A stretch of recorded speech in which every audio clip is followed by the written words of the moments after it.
O deputado estadual Pablo Roberto, que é do PSDB, esteve em Brasília na semana passada para participar da reunião ordinária do Comitê Nacional de Prevenção e Combate à Tortura no Ministério dos Direitos Humanos e da Cidadania. O parlamentar baiano, que é presidente da Comissão de Direitos Humanos e Segurança Pública da Assembleia Legislativa da Bahia, foi convocado para uma audiência pública sobre o sistema prisional e socioeducativo do Estado após a recente realização do relatório de inspeção do Mecanismo Nacional de Prevenção e Combate à Tortura. E é com o deputado estadual Pablo Roberto que a gente conversa agora. Nosso convidado também aqui no Issa Bahia. Um prazer recebê-lo. Muito obrigado por aceitar nosso convite. Bom dia, deputado. Bom dia, Jefferson Beltrão. Bom dia, Ernesto Marques, a todos aqui do estúdio, aos ouvintes. Uma satisfação muito grande participar desse bate-papo com vocês aqui. Pois é, de acordo com esse relatório, o relatório de inspeção do Mecanismo Nacional de Prevenção e Combate à Tortura, o governo da Bahia recebeu diversas recomendações que não foram atendidas até agora. Uma delas, por exemplo, é a desativação da colônia penal de Simões Filho, também da comunidade de atendimento socioeducativa, a CASE de Salvador. O que está emperrado? Por que até agora não houve movimento nesse sentido? Qual é a avaliação que você faz? Jefferson, veja bem, a Comissão Nacional de Combate à Tortura, ela tem um papel importante no cenário brasileiro. Ela acompanha essa política em todo o território brasileiro. Eles estiveram o ano passado aqui em Salvador, fizeram visitas nas unidades prisionais, nas unidades socioeducativas, e a partir daí eles construíram um relatório, e esse relatório foi apresentado ao Governo do Estado, ao Poder Judiciário, ao Ministério Público, à Assembleia Legislativa da Bahia. Nós recebemos também através da Comissão de Direitos Humanos e Segurança, e lá eles fazem todos os apontamentos das irregularidades que eles encontraram.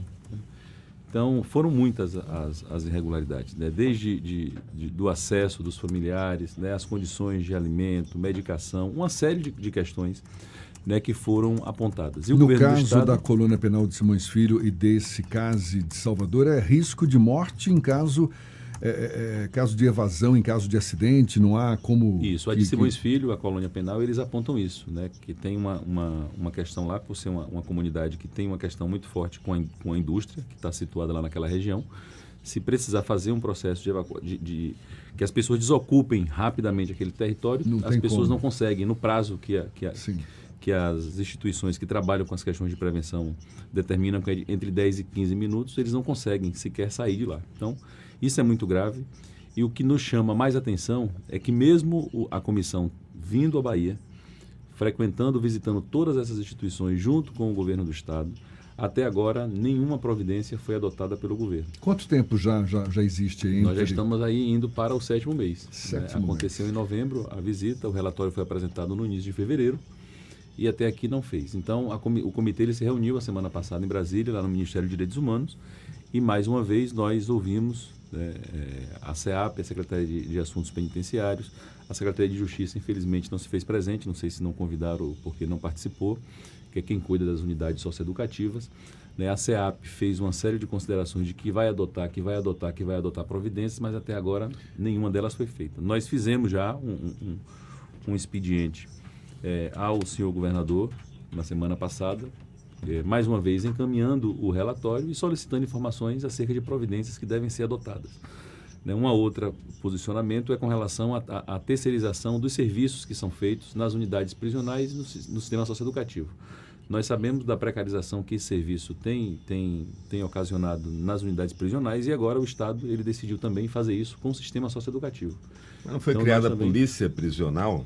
Foi criada. Recentemente nós aprovamos na Assembleia Legislativa, que era uma pauta antiga também, o único estado que ainda não tinha deliberado acerca disso. Então, aqueles que tinham sido contratados ainda como agentes penitenciários passaram a ser polícia penal, que é uma política nacional que vem acontecendo em todos os estados. Agora, Pablo, a chamada CASE Salvador, ela teve alguma intervenção nos últimos anos ou é a mesma estrutura de antigamente? É uma estrutura muito antiga, construída ainda na época do antigo Código de Menores. Então, é uma unidade que tem um padrão arquitetônico que não ajuda de forma alguma no processo. É uma prisão. Na verdade. E uma prisão daquelas bem terríveis mesmo. Vamos chamar, antigamente aquilo ali era chamado Centro de Recepção e Triagem. Exatamente. Era assim que era chamado, hoje chama CASE Salvador.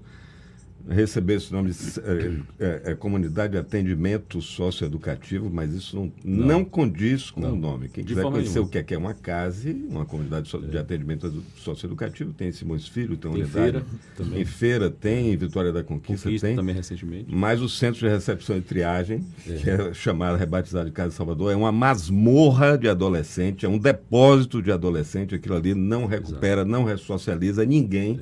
E é um absurdo que aquilo ali exista até hoje, assim como, e foi assunto aqui nosso na semana passada, e acho que a comissão deve procurar visitar, o chamado Hospital de Custódia e Tratamento, que é outra masmorra, depósito de loucos, de pessoas vivas que são assassinadas socialmente e mantidas, confinadas naquele lugar horroroso, monstruoso, que é o manicômio judiciário. Com relação ao Hospital de Custódia, nós realizamos agora, antes do recesso parlamentar, uma audiência pública debatendo esse tema. Então, nós temos um encontro marcado, uma visita da comissão lá, mas nós tivemos a oportunidade de ouvir o Estado, ouvir os gestores de lá, ouvir muito especialista da área e realmente você está coberto de razão.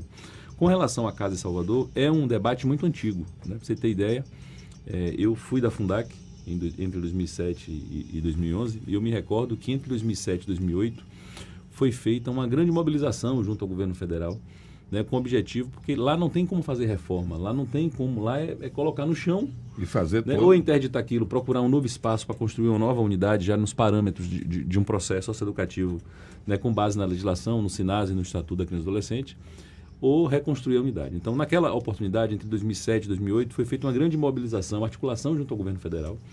Então, foi alocados recursos para construir uma nova unidade, né? Os parlamentares, à época, fizeram, a ministra, na época, era Maria do Rosário. Emenda coletiva. Uma emenda coletiva. Foi feito um grande esforço, o projeto foi feito arquitetônico, e de lá para cá, isso morreu, né? Não se fala mais nesse assunto, e isso tem trazido, nós sabemos, uma série de problemas. Então, isso esbarra na questão da superlotação, né? Acho que a maioria das unidades prisionais enfrenta esse tipo de problema. E na ociosidade dos internos também, não é? Existe, e fico aqui imaginando, recomendações óbvias, não é? Para solucionar esse problema, que é abrir novos espaços, você está falando aí de construção de novas unidades, e de vagas de trabalho também, não? Na verdade, nós não temos hoje nenhum problema de superlotação no sistema prisional.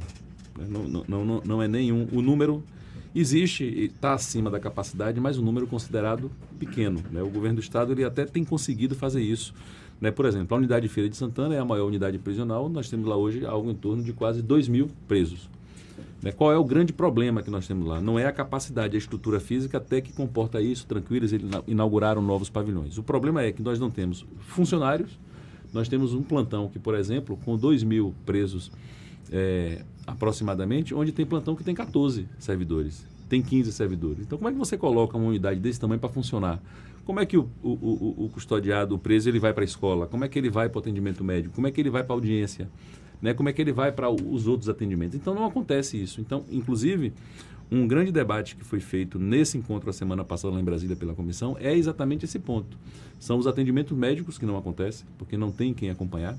É a escolarização que não acontece porque não tem quem acompanhar, não tem estrutura, não tem funcionário.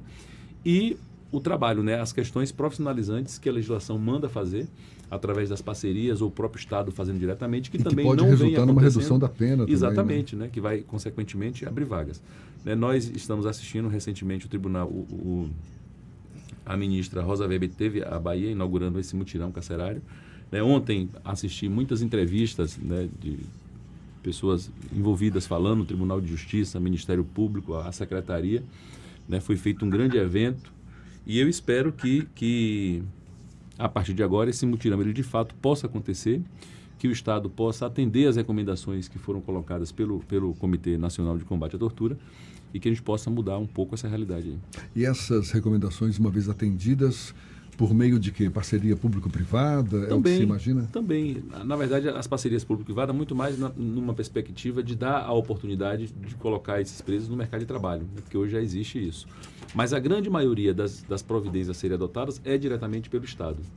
Né? O Estado precisa adequar essas unidades a modo de fazer com que o apenado ele possa pagar por aquilo que ele fez, mas que a missão principal da pena ela possa ser alcançada, que é fazer com que esse indivíduo ele possa voltar para a sociedade sem cometer mais aquilo que o levou à prisão. Então, hoje, nas condições que está, né, no caso das unidades socioeducativas, eu visitei recentemente a unidade de feira, a Zilda Arnes, que é uma unidade que foi construída recentemente, também entre 2007 e 2008 foi inaugurada, já nos padrões arquitetônicos do SINASE, já dando toda uma proposta sociopedagógica que de fato coloca esse adolescente de volta no convívio social, mas que está completamente abandonada. Você tem ideia, a quadra poliesportiva da unidade ela tem 4 anos interditada, não pode usar porque o teto está ameaçando cair. O mato ele toma conta de toda a estrutura, não tem oficina. Então, assim, como é que nós vamos fazer com que essas medidas elas sejam alcançadas se o Estado é o principal violador disso a todos os dias?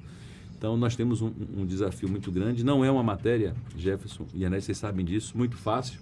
Todas as vezes que nós falamos de direitos humanos, todas as vezes que eu falo sobre isso, os ataques começam, muita gente não compreende, não entende. A semana passada eu fiz uma postagem do evento lá de Brasília falando sobre isso, choveu o comentário na rede social, leva o preso para casa, tá achando bom, não é isso, eu não estou falando, eu não quero que o que nós queremos não é que abra as portas e que preso vá para casa, não, eu quero que ele cumpra, ele seja responsabilizado, que ele continue cumprindo, funcione, agora que o sistema funcione, porque se o sistema não funciona, nós enquanto sociedade vamos continuar pagando preço, que é ter esse cara de novo quando sair de lá, cometendo as mesmas coisas, ou até pior, porque nós sabemos a faculdade e a escola que tem se tornado sem a menor chance de ressocialização. Sem a menor chance. Então, o que nós estamos aqui defendendo é de que ele continue sendo responsabilizado, pagando pelo crime que fez, mas que o Estado ele possa cumprir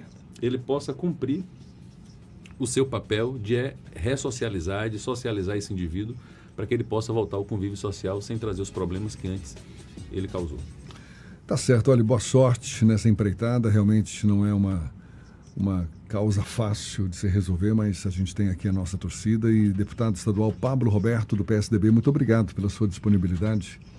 Um abraço e até uma próxima, então. Eu é que agradeço a oportunidade, a atenção de vocês, estou à disposição também. Bom dia a todos. E já fica aqui automaticamente feito o convite para que o secretário Felipe Freitas, excelente secretário de Justiça e Direitos Humanos, venha aqui conversar também sobre as coisas que o deputado está trazendo aqui, assim como o secretário André Juazeiro, né? De administração penitenciária, né? São essas unidades, é preciso dizer o que é que está acontecendo e o que é que o Estado está fazendo para superar essas mazelas. São terríveis. Quem quiser conhecer a sucursal do inferno, basta visitar uma dessas unidades aí que o deputado falou. A Casa de Salvador, que mais merece o título antigo de Centro de Recepção e Triagem, e o manicômio judiciário, que vilipendia, que ofende a medicina, chamando aquilo de hospital. Aquilo não é um hospital, é uma masmorra. Não pode ser chamado de hospital, aquilo precisa ter um outro rumo, né? Exatamente. Deputado, mais uma vez, muito obrigado. Um abraço, até uma próxima. Obrigado, bom dia a todos vocês. Agora 8h49 na tarde FM.